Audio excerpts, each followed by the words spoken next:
అందరికీ నమస్కారం. తెలుగు కథల నిలయం ఛానల్‌కి స్వాగతం. ఇంటిలోను, వీధిలోను వెంకట్రావుని అందరూ మంచివాడు, మెత్తనివాడు అంటారు. 2 మాటలు మాట్లాడితే గొప్ప అంటారు. విశ్వనాథ్ మణిరత్నం సినిమాలకు మాటల రచయితగా పనికొస్తాడంటారు. వెంకట్రావు భార్య అనసూయ కాపురానికొచ్చిన కొత్తలో వనం మారిన లేడిలా బెదిరింది. జరుగుతున్న సంఘటనలకు ఆలోచనలు కదిలినప్పుడు అనసూయ అభిప్రాయాలు మాటల రూపంలో బయటకొచ్చేవి. అనసూయ అన్న మాటల్ని ఎవరైనా చెప్పినప్పుడో, తనే విన్నప్పుడో, అనసూయ తనతో అన్నప్పుడో వెంకట్రావు సందర్భానుసారంగా కొన్ని విషయాల్ని వివరించేవాడు. అనసూయ, అమ్మా నాన్నలు అందరికంటే నన్నే అల్లారు ముద్దుగా పెంచారు. ప్రేమనెక్కువ నాకే పంచారు. ఆ ప్రేమ నీ మీద కూడా ఉంటుంది. అది నా నమ్మకం, నిజం కూడా. పిల్లలపై ప్రేమే ఆడవాళ్ళనలా మాట్లాడిస్తుంది. తన స్థానాన్ని కోడలు ఆక్రమిస్తుందేమోనని తల్లి భయపడుతుంది. ఆ భయానికి సంకేతాలే అమ్మ మాటలు. అంతేగాని నిన్నొక బానిసలాగానో, పరాయిదానిలాగానో చూడ్డం కాదు. మనం ఆనందంగా ఉంటే ఈర్ష్య పడ్డమూ కాదు. నువ్వు పెద్ద కోడలివి. పెద్దరికానికి హక్కుల కంటే బాధ్యతలే ఎక్కువ ఉంటాయి. మెదడుతో కంటే మనసుతోనే ఎక్కువ ఆలోచించాల్సి ఉంటుంది. కుటుంబ సభ్యులు ఎప్పుడూ పోటీ పడకూడదు. పోరాటం సలపకూడదు. ఇది మా కుటుంబం అనే ఆరాటం ఉండాలి. దాన్ని అందరికీ నీవే నేర్పాలి. నేర్పే ప్రతి వాళ్ళకి నేర్పు నైపుణ్యమే కాదు, ఓర్పు కూడా ఉండాలి. వరండాలో నాన్న పేపర్‌తోనో, పిల్లలతోనో, వంటగదిలో అమ్మ ఏదో అందిస్తూనో, అంటూనో వాళ్ళు లేకపోతే ఇంటికి కల వస్తుందా? మనకి నలుగురు పిల్లలు అనసూయ. ఇద్దరు మగపిల్లలు, ఇద్దరు ముసలి పిల్లలును. వెంకట్రావు మాటలకు అనసూయ ఆలోచనల్లో మార్పు వచ్చింది. పెదవి కదిపే ముందు ఆలోచించడం మొదలుపెట్టింది. అవసరమైతే భర్త సలహా తీసుకునేది. అతనిలో ఏ దేవత మార్దవాన్ని నింపేదో ఆ గొంతు పలికే మాటలకు అనసూయలో ఆవేశము, ఉద్వేగము తగ్గిపోయేవి. కుటుంబం పట్ల ఆపేక్ష పెరిగింది. అందరూ తనవారు అన్న భావన కలిగింది. అది క్రమంగా పెరిగింది. అప్పటికి మిగిలి ఉన్న ఆడపడుచుల పెళ్ళిళ్ళలో వాళ్లకు తల్లిగా మసిలింది. తన కూతుళ్ళు అత్తవారిళ్ళకి వెళ్ళినట్లే కన్నీరు పెట్టుకుంది. వాళ్ళొచ్చినప్పుడు అంకిత భావంతో పెట్టుపోతల విషయం చూసింది. వాళ్ళ పురుళ్ళలో, పత్యాలలో ప్రత్యేక శ్రద్ధ తీసుకుంది. అత్తమామలు ఇంట్లో ఉంటే తన కన్నవాళ్ళ కంటే ఎక్కువ మక్కువతో చూసింది. వాళ్ళు మరుదుల ఇళ్ళకు వెళ్తుంటే వెంటనే వచ్చేయమని మనస్ఫూర్తిగా చెప్పింది. తోడికోడళ్ళు తమ పట్ల ప్రవర్తనలో లోపాలు అత్తగారు చెప్పినప్పుడు ఆమెని ఓదార్చింది. వాళ్ళ ప్రవర్తన పసిపిల్లల ప్రవర్తనగా సర్ది చెప్పింది. మామగారు పోయినప్పుడు అత్తగారు ఏడ్చిన విధానం చూసి అనసూయకి అనిపించింది. తనకు అప్పుడెప్పుడో పైకి మరోలా కనిపించే అత్తగారిలో ప్రేమ పాశాలు ఇంతటి విశ్వరూపంలో ఉన్నాయా అని. అత్తగారు పోయినప్పుడు భర్త గంభీర మౌనానికి భయపడింది. కురవని కన్నీళ్లు గుండెలో సుళ్ళు తిరిగి ఎక్కడ హృదయ నాళాల్ని మెలిపెడతాయో అని కలవరపడింది. పోతూ పోతూ తన నుదుట మీద అత్తగారు పెట్టిన ముద్దుతో అర్థమైంది. అత్తగారు ఆశించిన ప్రేమ తను సంపూర్ణంగా అందించినందుకు, అంత అందంగా తన కృతజ్ఞతను తెలిపిందని. తను అతి జాగ్రత్తగా పెంచిన మొక్క మహావృక్షమయ్యాక ఆ వృక్షం నీడలో హాయిగా కూర్చునే వ్యక్తిలా ఉన్నాడు వెంకట్రావు. అతనికిప్పుడు ఏ బాదరబందీ లేదు. అన్నీ అనసూయే చూసుకుంటుంది. అందుకే వెంకట్రావు ఇప్పుడు అందరి దృష్టిలో ఎక్కువగా మాట్లాడనివాడు, నెమ్మదస్తుడు అయ్యాడు. అనసూయ తెలివితేటలు, చాకచక్యము ఉన్నదయింది. కాలం కదుల్తో ప్రతి మనిషిలోనూ దశల పదనిసలను ఆరోహణ క్రమంలో ఆలపిస్తోంది. వెంకట్రావు రిటైర్ అయ్యాడు.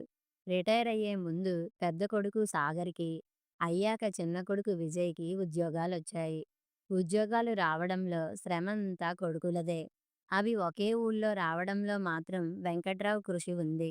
రిటైర్ అయిన డబ్బుతో 2 పోర్షన్ల ఇల్లు కట్టాడు. ఒక పోర్షన్‌లో అందరూ ఉన్నారు. రెండో పోర్షన్‌ని అద్దెకిచ్చాడు. పెన్షన్ రాని ఉద్యోగంలో రిటైర్ అయిన వెంకట్రావు ఆ అద్దెనే పెన్షన్ అనుకున్నాడు. దాన్ని అనసూయకే ఇచ్చేవాడు. అనసూయ ఆ డబ్బుని ఇంట్లోకి ఖర్చు చేసేది. అది అయిపోయాక కొడుకుల నుండి అవసరమైన డబ్బుని అడిగి తీసుకునేది.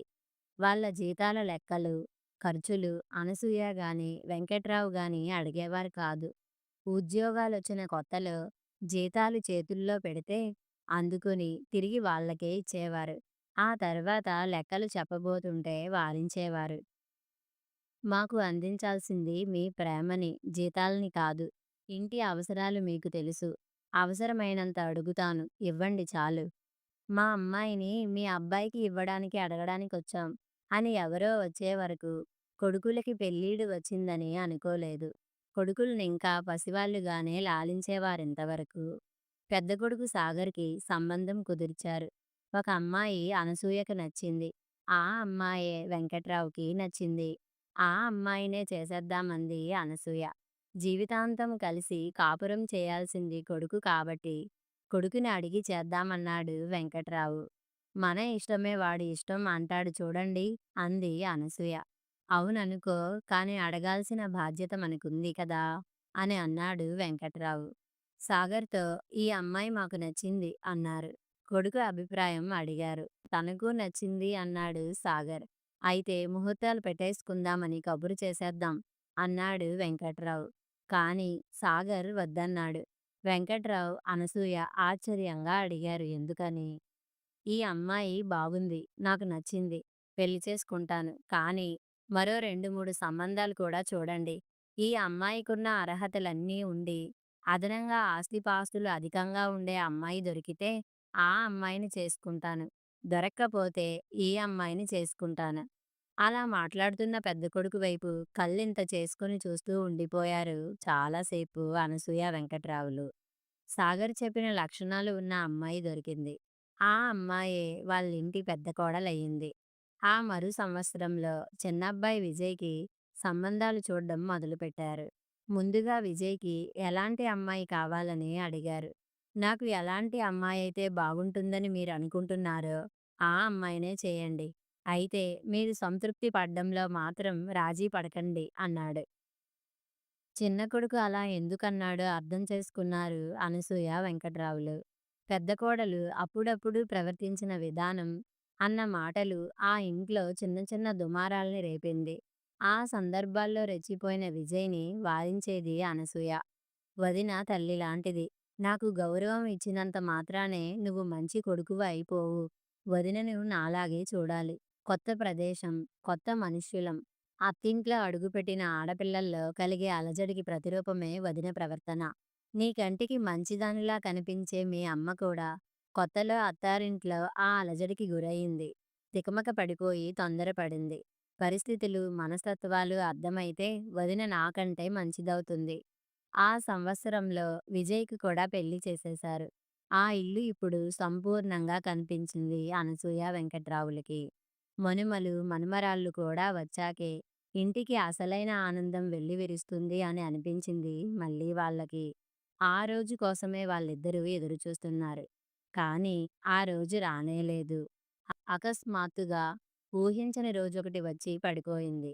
నివురుగప్పిన నిప్పు ఒక్కసారిగా రాజుకుంది తోడికోడళ్ళ నడుమ. అది ఆర్పడానికి వీలులేనంత వేగంగా పెద్దదైపోయింది.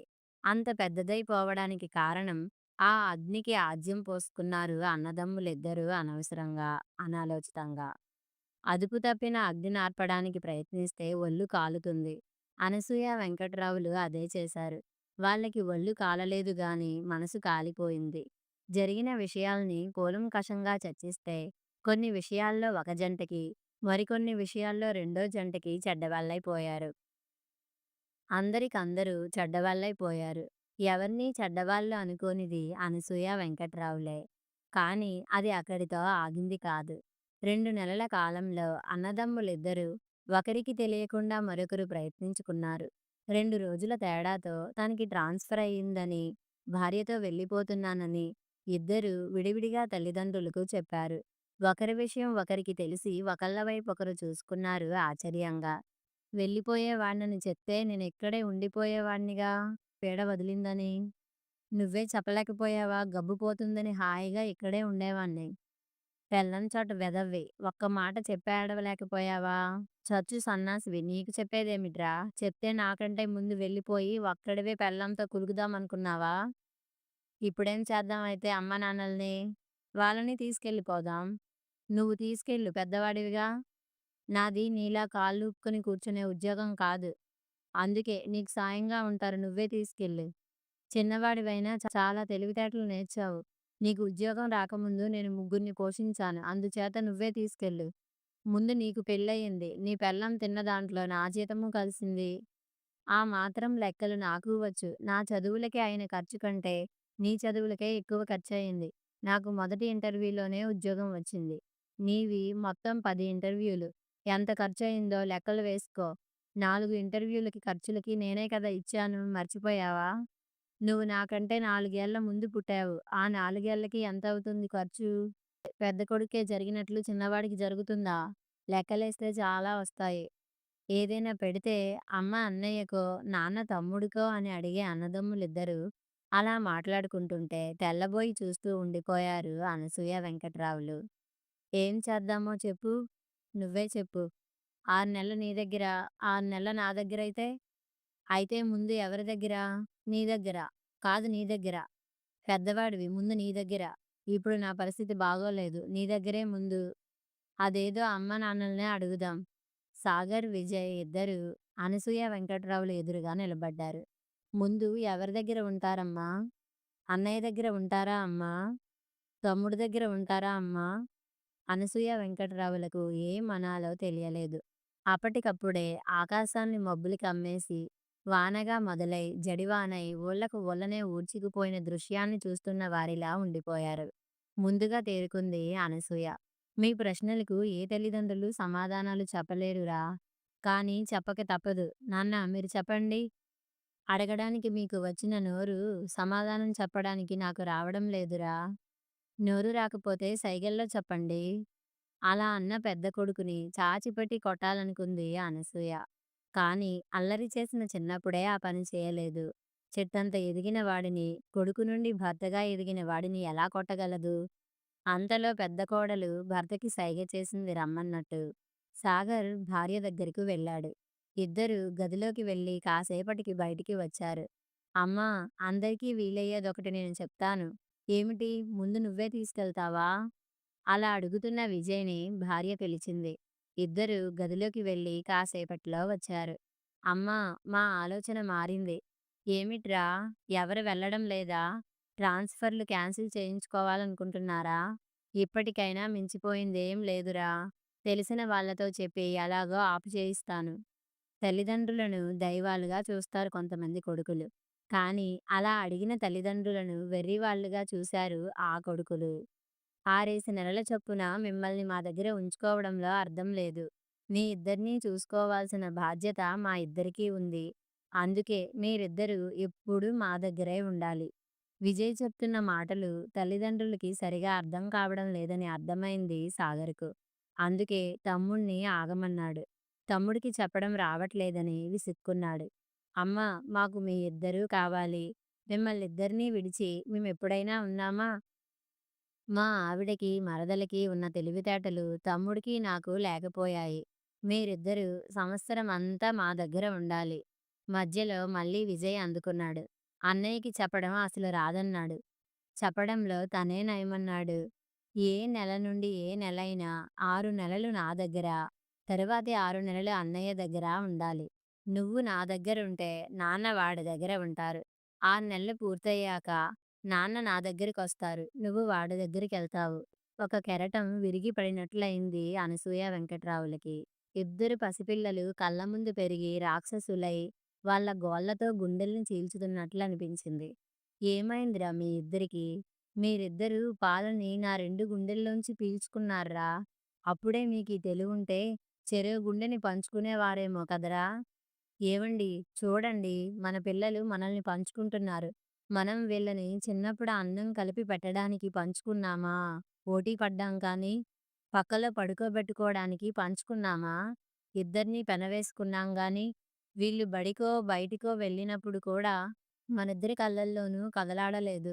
ఎవరు రావడం ఆలస్యమైనా మన కళ్ళల్లో కన్నీళ్ళొలుకలేదు. అనసూయ ఎన్ని అన్నా వెంకట్రావు ఏమీ మాట్లాడలేదు. కళ్ళ ముందే అన్నీ జరిగిపోతున్న అనసూయను పొదివి పట్టుకుని చూస్తూ ఉండిపోయాడు. వారం రోజులైంది. ఇంట్లో సామాన్లు పంచుకొని మూటలు కట్టేసుకున్నారు కొడుకులిద్దరూ. ఇప్పుడు వాళ్ళుంటున్న ఆ పోర్షన్ అద్దెకివ్వడానికి అడ్వాన్స్ పుచ్చేసుకున్నారు. వాళ్ళు వెళ్ళబోయే ఊళ్ళకు ముందుగా వెళ్లి ఇల్లు చూసుకున్నారు. ఒకరు తల్లిని కలిపి, మరొకరు తండ్రిని కలిపి రైలు టికెట్లు రిజర్వ్ చేయించేశారు.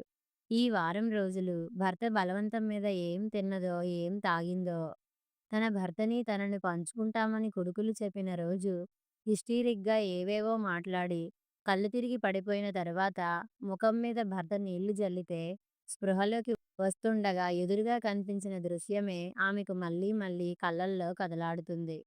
సాగర్, విజయ్ ఇద్దరూ చెరో కుర్చీలో కూర్చున్నారు. తను అరచి, ఏడ్చి సొమ్మసిల్లి పడిపోయినా వాళ్ళ మాటలు కొనసాగించినట్లుగానే ఉన్నారు. మనం వాదించుకోవడం అనవసరం. ఇందాక అమ్మానాన్నల్ని ముందెవరు తీసుకెళ్ళాలని వాదిస్తూ టైం వేస్ట్ చేశాం. ఇప్పుడలా కాదు. అమ్మ ఎవరి దగ్గరో, నాన్న ఎవరి దగ్గరో తేల్చుకోవడానికి ఒక ఉపాయం చెప్తాను. సాగర్ జేబులోంచి రూపాయి బిళ్ళ తీశాడు. తర్వాత తమ్ముడి వైపు, భార్య, మరదలి వైపు చూశాడు. నేను బొమ్మ కోరుకుంటాను. నీది బొరుసు. బొమ్మ పడిందనుకో అమ్మ ముందు నా దగ్గరుంటుంది. బొరుసు పడిందనుకో నాన్న ముందు నా దగ్గరుంటారు. సాగర్ రూపాయి బిళ్ళని పైకి ఎగరవేశాడు. ఏం పడిందో అనసూయకి కనిపించలేదు. చూడలేదు కూడా.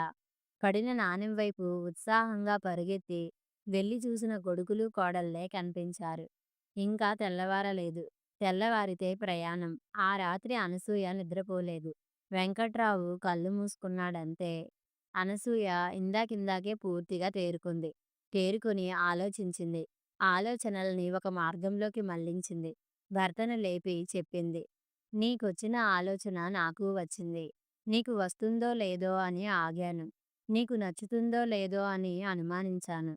దెబ్బతిన్నట్లు చూసింది అనసూయ. నీది తల్లి మనసు. అదెప్పుడూ మరింత మెత్తబడుతుందేమో గాని ఏ మాత్రం గట్టిపడదు. వాళ్ళెలాంటి వారైనా కొడుకులు కళ్ళ ముందుండాలని ఆశపడుతుంది. కోపంలో ఆ ఆశ ఎగిరిపోయినా మనసు చల్లారాక అది మళ్ళీ ఎగిరొచ్చి గుండె కొమ్మ మీద వాలుతుంది. దాన్ని విదిలించి కొట్టడం ఇష్టం లేకే నేను పైకి అనలేదు. ఏవండీ! మీరన్నది నిజమే. ఆ ఆశ నాకు లేకపోలేదు. కానీ ఆ ఆశ కంటే మీ నీడ నాకు ముఖ్యం. నేను ముందు మీ భార్యని, తరువాతే వాళ్ళమ్మని. అయితే నీ ఇష్టం. తెలతెలవారుతుండగా తలుపు తట్టిన చప్పుడయింది. తలుపు తెరిచింది అనసూయ. గుమ్మంలోంచి లోపలికి అడుగుపెట్టిన కొడుకులిద్దరూ ఆ గదిని చూసి ఆశ్చర్యపోయారు. ఆ గదిలో ఓ మూలనున్న మూటల్లో కొన్ని విప్పి ఉన్నాయి.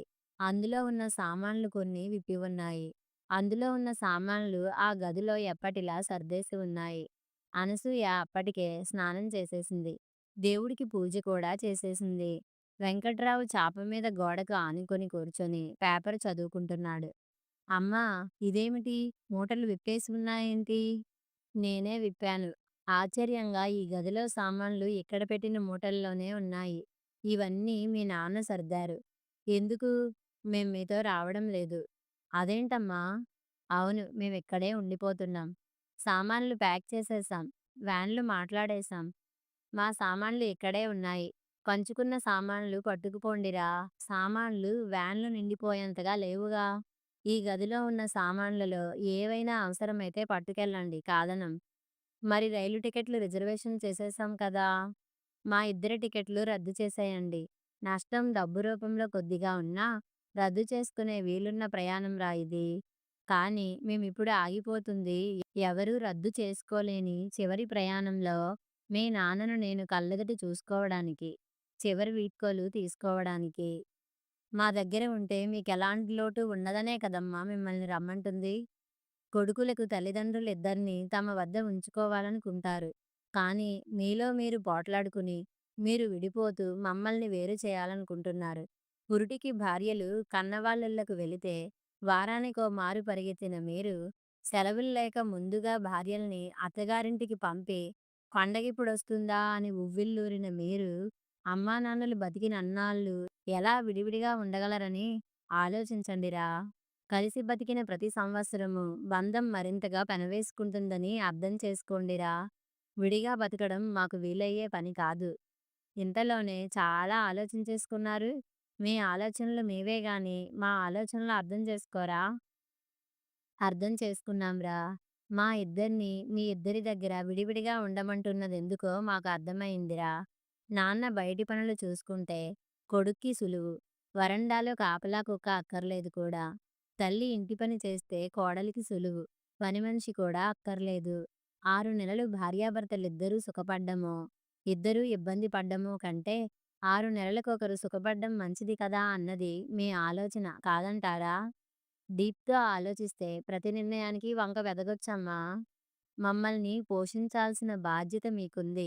కారణాలు వెతకాలన్న వంకర ఆలోచన వస్తే మీకు రావాలి గానీ, మీ నీడలో బతకాల్సిన మాకెందుకొస్తుందిరా?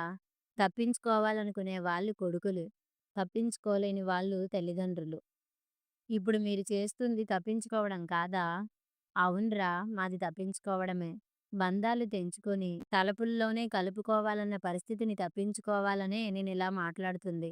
అందుకే నాన్న మౌనంగా ఉండిపోయిందీను. బంధాలు, అనుబంధాలు అనుకుంటే ఈ రోజుల్లో మనుగడ కష్టమమ్మా! మీరనుకోకండి. మీ పిల్లలతో, భార్యలతో అనుబంధాలు పెంచుకోకండి. రాళ్ళల్లాగా దొర్లిపోండి. యంత్రాల్లా కదిలిపోండి. అది మీ ఇష్టం. కానీ మేం అలా ఉండలేం. రాళ్ళని కరిగించే ప్రేమానురాగాల్లో పెరిగాం, తిరిగాం. మమ్మల్నిలా వదిలేయండి. వదిలేసి వెళ్ళిపోండి. అంతేనా? అంతే. ఆ తర్వాత సాగర్, విజయ్ ఏమీ మాట్లాడలేదు. ఈ సంభాషణ మొదలైన కాసేపట్లోనే వచ్చిన వాళ్ళ భార్యలిద్దరూ వాళ్ళ వెనకే నిల్చున్నారు. అన్నీ విన్నారే గాని ఏమీ మాట్లాడలేదు. అనసూయ అక్కడ్నుంచి వెళ్ళిపోయి రోజూలాగే ఇంటి పనిలో పడిపోయింది. వెంకట్రావు మళ్ళీ పేపరు చదవడంలో పడిపోయాడు. 2 వ్యాన్లు అప్పుడే ఆ ఇంటి ముందాగాయి. మరో గంటలో ఆ ఇంటిలో ఓ ముసలి జంట ఒంటరిగా మిగిలిపోయింది. అప్పుడంది అనసూయ, ఏమండీ, మనం చేసింది తప్పు కాదు కదూ? తప్పే వాళ్ళ దృష్టిలో. నా దృష్టిలో మాత్రం కాదు.